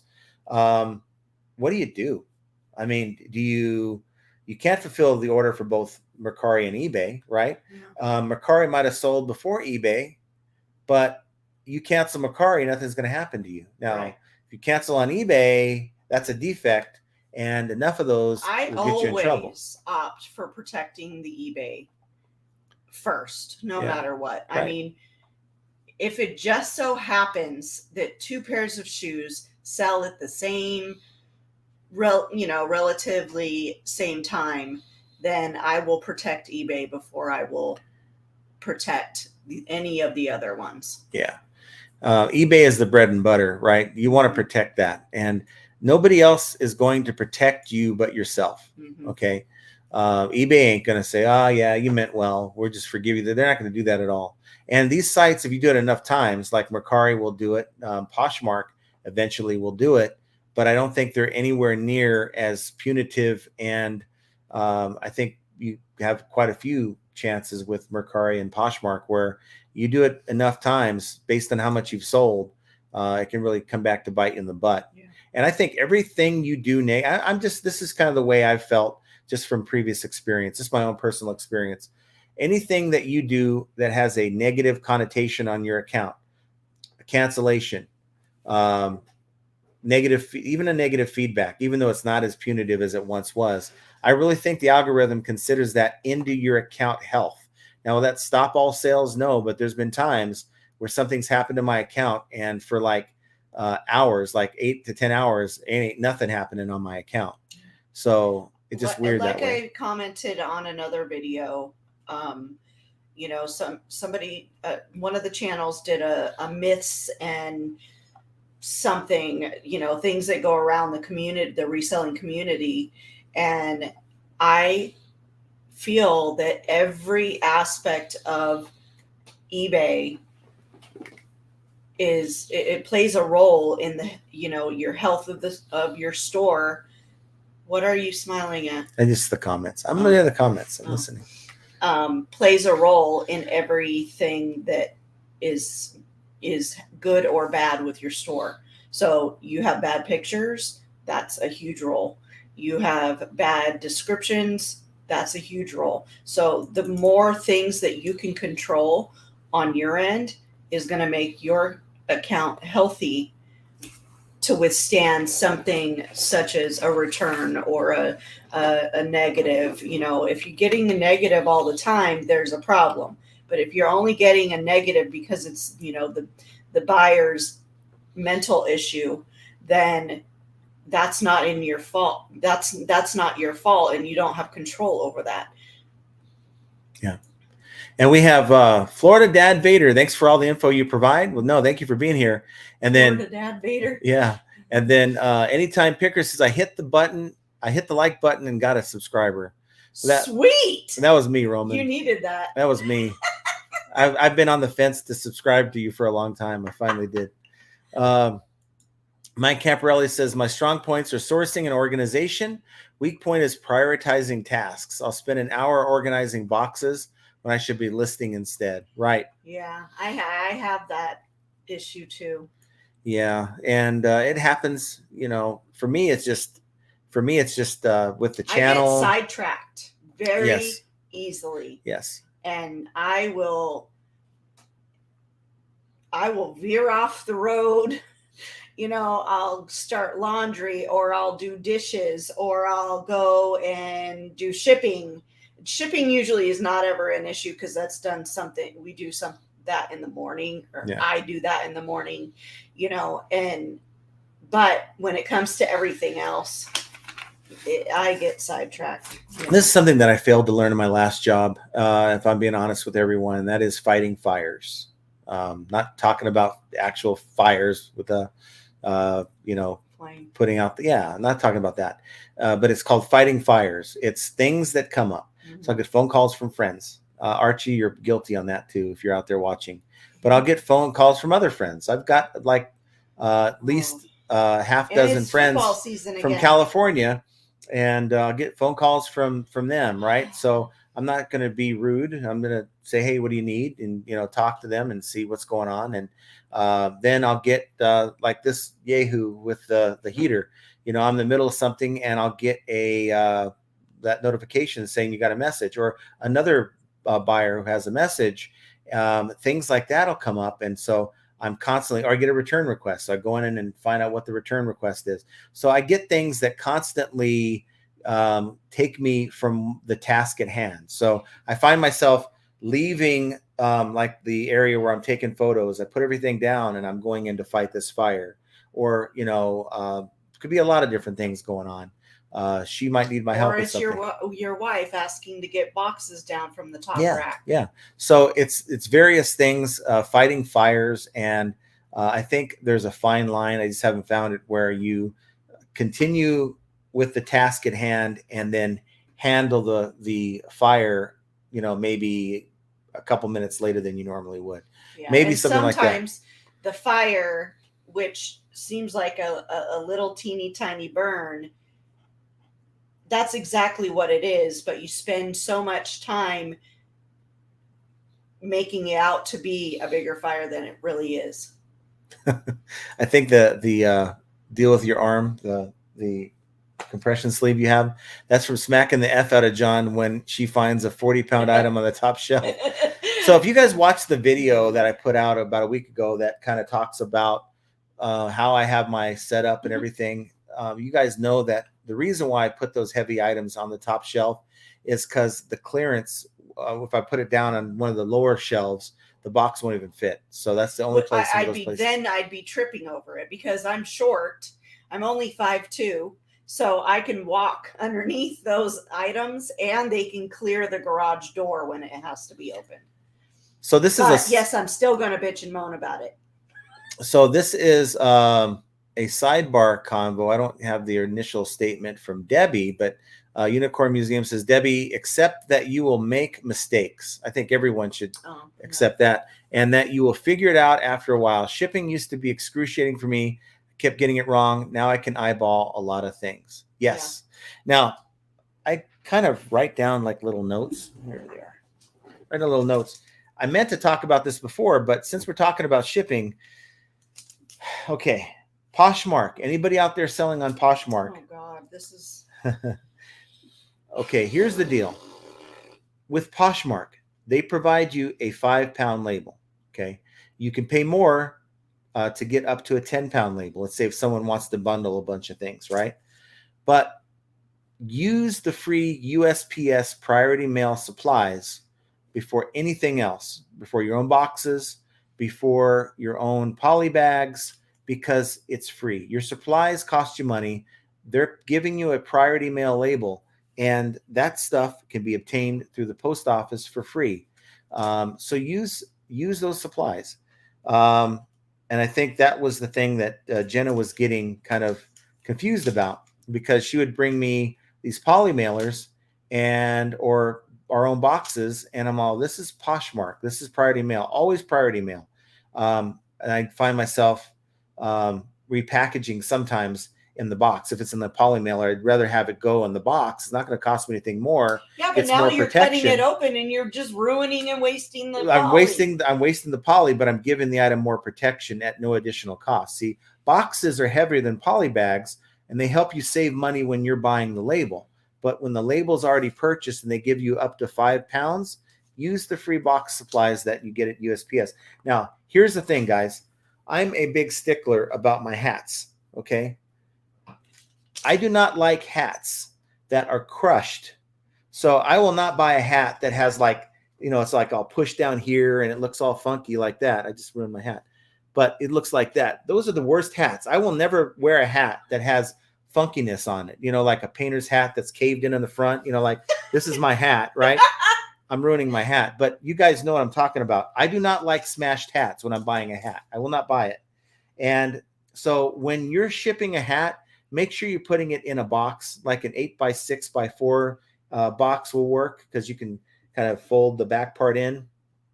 I know I'm not the only one out there that doesn't want a smashed hat. So do not put those in a poly mailer, guys. It's just no good. I've never done that. I hate it. I am very particular about my hats. He's not saying that because I did it. I didn't. No, I've never done that. I'm not sure. Something got me to think that. One me. Let's see. Ed says, I bought my AC for $40 during the winter. If I wanted to, I can resell my AC right now for $120. Yeah. Yeah. And I totally get that. You can buy, on the off season, you can buy, your heaters and whatnot. We're so annoyed with this guy anyway. So Fadowny Abbey with a picture of John Rahm on their photo there says, hello there. I have an offer from a buyer from Norway for a Celine bag for $450. I checked his feedback rating and it's all positive as a buyer, but not as a seller. Well, some people don't have selling accounts. So, don't worry about that. You may not see anything as a seller. I wouldn't worry about it at all. Now, if you see, go and check feedback left for others. And if they're nasty to sellers, I wouldn't give them the time of day. That's just my thing. Yeah. Notorious One says, I've been selling hats on eBay. Some hats sold quickly. I'm willing to bet the ones that haven't sold might not be so hot. They might have dings in them and all that. Let's see. Glenda says, found a Coach bag with a dust cover in a bin of $1 purses at the garage sale. Figured it was fake. We just going to keep for myself. But when researching, I found out it's real. And there's websites that will, help you determine if one of those bags are real or fake. I know that for a fact. Yeah. Because my sister sent us a bunch of purses a couple years ago, and they're like, wow, these, always want to make sure they're authentic, because if you go to like some streets in New York, you can find some vendors that will sell you stuff that aren't so authentic. That's for sure. Yeah. Paul says, you're absolutely right. The more effort, the more income. The motivation spark is hard to ignite, but satisfying when you put up a few listings. Just finished the listing I was working on. And sometimes it's the sales you get that motivate you to do more. Like, wow, I'm making a lot of money here. It's nice to get a little extra money in the bank. That's if I see that my sales aren't doing so hot on a particular day, I'll maybe list even more if I can, Tommy gets payouts, 3 payouts on Monday and then 1 on Tuesday and Friday. Every bank is different. Mad Hatter says, made it in late. August sales, traffic, and everything else is going very well. Not sure why, but August is much better than July.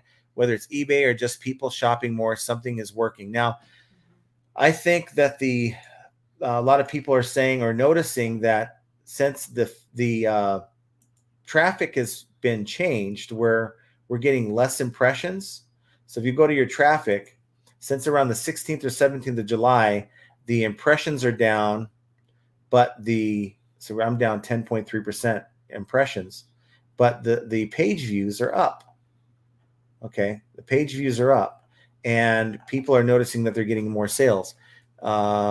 is eBay doing a better job of showing our listings so that they're maybe more visible? Maybe they're not counting certain impressions against us, thus the lower impression number. But whatever it is, a lot of people are reporting better sales right now as compared to July. So let's just hope that that trend continues. And eBay, they're in the business of showing our items to our prospective buyers, and that's what we count on them for. So hopefully they're taking a lot of these channels that are complaining about sales and stuff like that, and taking a lot of this to heart and making the changes. Debbie Hopper says, "Oh, I think he wants to keep the wall-mounted heater and get $20." Yep, I think so too. Let's see. Yep. Sarah says, "My sales have been very slow for days. They really have not recovered from the mid-July slowdown. I have a lot of watchers, but that's not a sale." No, it's not a sale. So now have we evaluated, are those same items selling for other people? So go in and check, is that item just not selling right now for anyone? If that's the case, then you really want to consider buying different stuff to sell. If other people are selling that type of item, then you got to figure out, what are they doing differently than you? That's where you want to start. Yeah. Because I can't sit up here and tell you. Always go in and check your comps. Yeah. Even if it's stuff that you originally checked comps for when you were initially buying it, you have to go in every so often and redo comps, because this is an ever-changing market. It's never going to be the same. Things that we could have sold 5 years ago for $100 are now only going for, let's say, $25. So the market, it goes up and down. So I would just make sure you're always checking the comps. That's what I need to do on Hot Desert. So, you got comps that are like, okay, I have an old electronics, let's say old, like an electronics item that's been out for like 8 years. Well, 5 years ago, it had more value because it was more relevant. It wasn't, obsolete, right? So that item is going to have a little bit more value. It would have had more value 4 or 5 years ago. But I can't just sit here and blanket say, okay, it's what you're selling, because it could be how you're selling what you're selling. Okay. And so if you're not doing what's working for other people, that could be what's holding you back. Kellyanne says, "Yes, I was about to say music is a great motivator. Something about having the TV on is like an anchor that makes it so hard to get up and get going, because you're constantly looking at the TV. So if someone says something or something happens, you're like, oh, wow. Yeah, you don't want to have that. You don't want to have crime shows or accident scenes and things like that when you're working." I watch court cases. Sarah sends items, offers for all items daily. I sell antique and vintage jewelry that are rare. Like items are 20% to 50% higher. I have good feedback. Well, if I figure it out, I will report back. But again, I think the answer lies in those two things. Is it selling at all for anyone? And if it is, what is different about their items that are selling? Got a return, huh? Okay. Okay. So, figure it out. I mean, the answer is in one of those two places. Either you are selling the wrong thing, or you're selling the right thing in the wrong way, if that makes sense. Yeah, there's something about your listing that is off compared to what others are selling, the same or similar items. I mean, the answer's out there. I think sometimes maybe we don't want to see what the answer is. Maybe it's like, I ain't selling these items for $20. I bought it for 10, 15. Well, how can I sell it for the like items are selling for 20 to 50% higher? But when there's something else. Something else. So if it's a like item, I mean, you say like, but not the same. So what's different? And are you able to obtain that same item? Because that an iPhone and an Android phone are two different phones. Okay. And iPhone's naturally going to sell with more demand, I think, than an Android phone, just from my experience. So that would be the answer. Yeah, you both sell phones, but maybe it's maybe it's not the same thing, and you need to figure out, how do I get that versus something that's similar. Maybe it's a bad analogy, but hopefully you want to always compare apples to apples and oranges to oranges. Okay. Because if you're not comparing quite the same, maybe you have something that's in a different condition.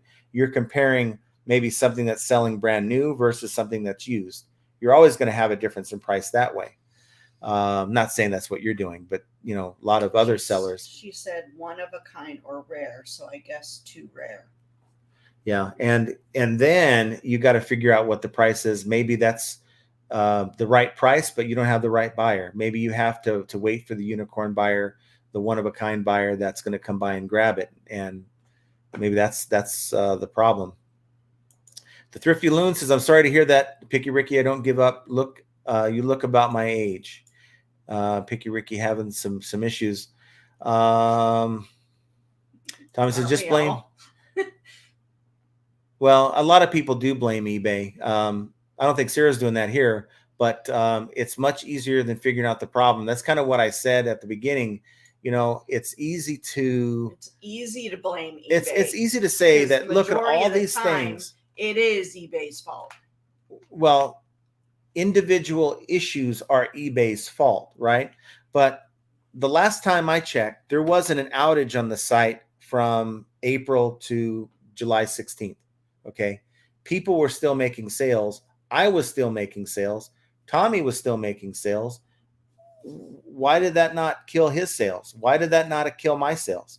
Now, I'd say the less time that eBay is up, the more problems maybe a server has that you're on or whatever, however that works. I'm still trying to figure that out. Yeah, it does hurt you a little bit, but that cannot be the reason why your sales are just garbage. It can contribute a little bit of it, maybe 10, 20%, but there's a reason why. There's got to be a reason why certain sellers, they're like myself, why aren't my sales affected? Now, I had 2 days. I had that Friday with 0 sales, Saturday with $83 in sales, and then $1,000 day the following day. And how did that happen? But at the end of the day, we're talking about a very small sample size of days where I could point to eBay and say it was a problem, but my sales are still where they have been. So I don't know. I really think that eBay needs to do better, but they're not the reason why at all, why a lot of people are having a hard time. And I just don't know if people don't know how to figure it out, like some of the ideas that we present. Check out your competition. Check out to see if that item is even selling for anyone. Maybe it's just not a good item, but that's how you don't find out. You can guess. You could sit there and say, well, I think it's good. But if you don't look, you're never going to know. I see it so many times when people have me look at their stores. Yay! Don't have to go to the post office. Debbie Hopper says, how do you get free supplies? USPS.com. Facebook Marketplace. Well, yeah, I don't know about that. Maybe Facebook Marketplace, people giving away, but I'd rather have it delivered to you. USPS.com. Set up an account. It's a free account. And then go to shop. And then they have free boxes that they'll actually bring to your door. Truman says, hello all. Hello, John and Jenna. I hope everyone had a great weekend. Hot tricked another $50 weekend with a possible 400 to 500 in listings. Lots of miles, but I will take it. So awesome. Sounds like a lot of inventory there. Roman says, PTS, eBay suggested me to quit. Don't quit, Roman. Variety Flipper says, Sarah, have you had some Veros or lots of INADs? Sounds like eBay is suppressing your account for some reason. Get that straight and sales will go up. But not until you answer that first question. Are other people selling? I know you said similar, right? But if you have one of a kind, and this message really isn't just for Sarah, it's for anyone who's having slow sales. Just you got to know what's going on in your market. You can't just guess about it. Let's see. Ed says, I ship hats and poly bags, but mostly the athletic ones. I always tell buyers ahead of time I'm doing that to keep it under 4 ounces. All of them said that's fine. Never had a problem. Well, Ed, I can't buy hats from you, man. The idea that I'm going to get a hat that's going to be out of shape, or especially the ones that are like baseball, the ones I wear on this channel. I can't stand it to have hats that are just dented in and all that. It drives me crazy. Dixie Flipper says, my goal is to cross-list everything that I have and to find better things. Means doing yard sales, thrift store every weekend, and going to Vegas too. Also, if anything, that will sell for 15 or higher plus shipping. Yeah, I just think it's a good practice going forward until things change with the market, which is tied to the economy, however you want to look at it. The higher ASP things rather than buying a lot of low ASP things.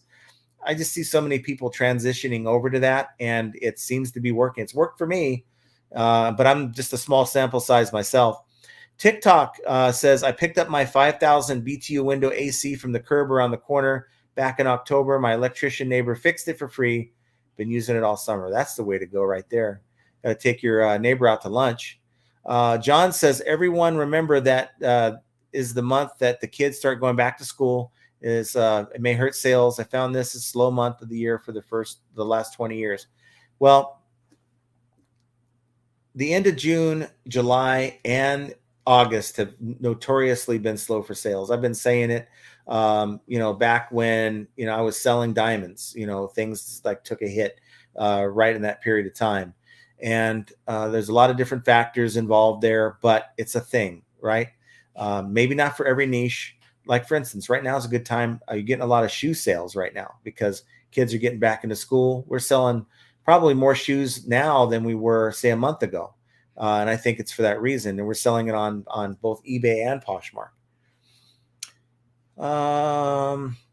Tommy says, selling what you like instead of what people actually buy is the fast track to failure, right? I think if you're buying things that you like, you might as well just keep it. Just collect it. Don't try to resell it because, maybe you like something, but if the majority of the population doesn't think of it the same way that you do, then you're going to end up with a collection and not a store. At least a store that makes good sales. Doing my thing says the sellers mentioning back to school are on point.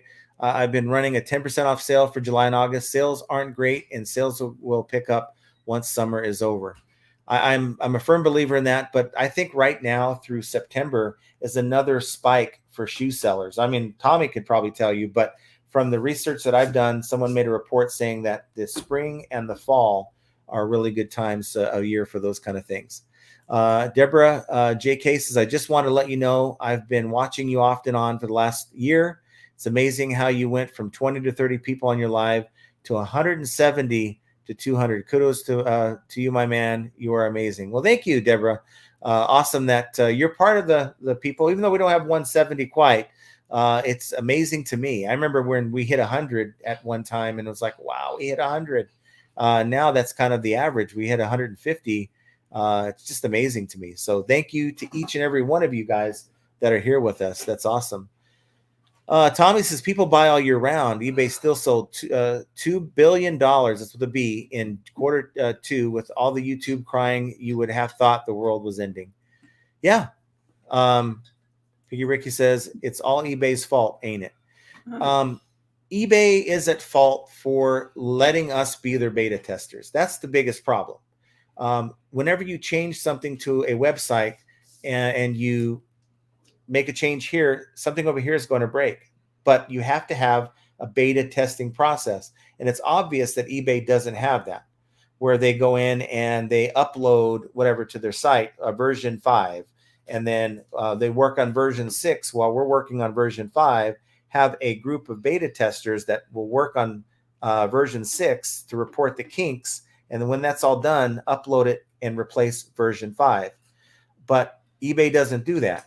They employ all of us, and that we pay them, by the way. They employ all of us to be their beta testers, and they're expecting us to report these glitches that is costing us money. I certainly didn't sign up for that, and I'm sure many of you haven't either, but yet that's what eBay sees us as. That's the problem with eBay. And like I said, this channel is about kind of making awareness so that we can navigate through these problems, not crying about it, but navigating through the problems and creating awareness that maybe it's better for this month to list on the app and not on your computer because you're dealing with a lot of these glitches on the computer and vice versa. But without a community, it's kind of hard to get that word out. Tommy says eBay is telling everyone in their own words they want good customer service and in-demand item, literally their own words. Yes, where they're actually categorizing their buyers based on how much money they spend. And don't you for one second believe that they're not categorizing their sellers based on the type of items we're actually selling. Yasmin Williams says, how come it feels like eBay shuts the door on me?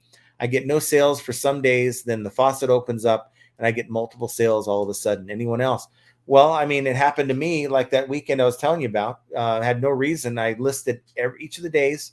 The Friday I had listings launched. The Saturday I had listings launched. And I had back-to-back days. My first day probably in 2 years where I had 0 sales on this main account, and for no reason. And then 2 days later, you're going to give me $1,000 in sales? That doesn't make any sense at all. Sarah says, I agree. Unicorn, I always go back up a bit when I get to the end and sell phase. I usually get sort price when shipping and will filter out to low. No One Design says 2 types of caps and hats, structured, which should be shipped in a box, and dad's hat that can be polybagged, like a painter's cap, right? The kind that are like flimsy in the front. You'll never see me wear one of those. Deborah says it was 170 when I wrote it. I thought it was close to it. It's all right. We're getting. When you wrote it, it was like 175. So yeah. Yeah, Ed says, and I remember when John didn't even want to do lives. I think I remember him saying they were a waste of time. Back then, people were saying that it would hurt your channel. And to be honest with you, I was more concerned because I am full of takes. I have to redo. I'm a blooper reel, right? and I still am on this live stream, but not even close to where I was when I first started. And I thought, if I can't even make it through a video I'm recording, well, how can I make it through a live stream? So I guess it's like anything that we're not used to. We get kind of afraid of, what it will. I thought it was going to be a flop, to be honest with you, but it worked out, right? And I think I've gotten a little bit better at it. But the goal is to get even better. To work on your hooked on phonics. I do, but I think a lot of it is. I think it's the structure of this is the reason why you get this is a challenge, because I want to. Here's the thing: there's a lot of live streams that they just have dead air. It's like they're thinking about, well, what do I want to talk about now, or they're sitting around and it's just dead air, and that's not good. That's not good for keeping people invested. You want to keep people on the channel watching and listening, right? And I like to keep. Keep them engaged. I like to keep the conversation going, which is why I do it this way. Debbie says, thank you for all your help. Great live stream. Well, thank you. Appreciate that, Debbie. And not Roman, but Silver Hair Stacker, Larry Todd says, Roman looks good in a painter's cap. Let's see. Roselle Diaz says, I stopped using my eBay account for 2 months. And after 2 weeks of use, eBay blocked my payments for 6 days. It could be that there's unusual account activity, and they'll kind of do it that way. They're like, they see nothingness and they see then a lot. They want to protect the buyers. So just, even though they blocked your payments, send the items out. And then once delivered, those payments should clear up back into your account. So hour and 48 minutes. We had a great, I think, discussion. And for me, guys, the answer is out there. And eBay is only part of the problem. I'm not going to deny that eBay's not been a problem, because I've seen it firsthand myself. I've reported it many times on this channel. And there's days where sometimes it feels like the switch is off and then it just gets turned back on. I've noticed it, right? But you can't control that. You can report all these things, but you can't control that. I think that a lot of people see that and they just say, you know what, I give up, or they tie it within their own performance. You need to let that go and focus on the things that you can fix. And that is, what are you selling?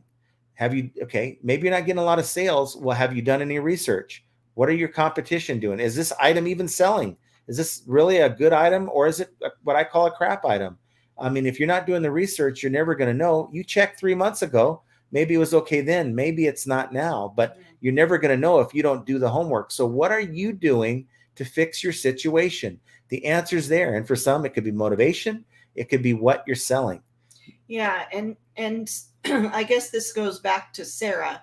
I want to know what it comes down to. If you figure out what it is that why your item isn't selling, I would like to know. I think we all would like a little update. But I think that's another thing. If you figured, if you know, magically it was just, oh my gosh, this is what it was. You know what I mean? Right. I would love to hear an update on that. Yeah, I mean, like Sarah, you shared with us a little bit of what you sell, but most of the time people say, you know what, I'm just not getting any sales when they're not even telling us what do you sell? Because that might be the problem. Now, real quick, Mike Gertis says, I had to spend 2 days in fixing my inventory that eBay screwed up end of May. I was ready to hang it up. You would think that they would compensate you somehow. So they rolled out dynamic ads. Yeah. So my answer to that is, Mike, that I even had a situation like that, like 2 years ago. Was it 2 years ago? Yeah. 2 years ago, I believe it was maybe even 2020, where I had no views, no traffic at all. We're talking nothing. And they had to have someone in the back room go in and fix it. And it took, and I put out a video, I'm going to shut down my store, because that's what was going to happen. If they couldn't fix it, I was going to be forced to shut that store down and go to my secondary store and put up all my items. They fixed it. It cost me 2.5 days worth of sales, where I was getting no impressions at all, none. And yes, so I'm not saying that eBay doesn't have these isolated problems, but this problem here isn't across the board. Otherwise, we would have heard about it if everyone was, eBay, screwed up your inventory. So these are things that we all have to kind of work through. But as far as the major problems that most people are seeing, it shouldn't affect your sales on a whole. There's another answer out there is kind of what I'm saying. So guys, figuring all this out, whether it is truly eBay or if it is something that you're doing, is just yet another example that we always talk about that'll explain how flipping ain't easy. And I want you guys to have an excellent start to your week, guys. Get motivated, get out there. And even if you don't want to, list a few extra items today and you'll see a benefit from that. So I hope so. So have a great week, everyone. We'll see you and talk to you guys very soon. Bye, guys. Take care, everyone.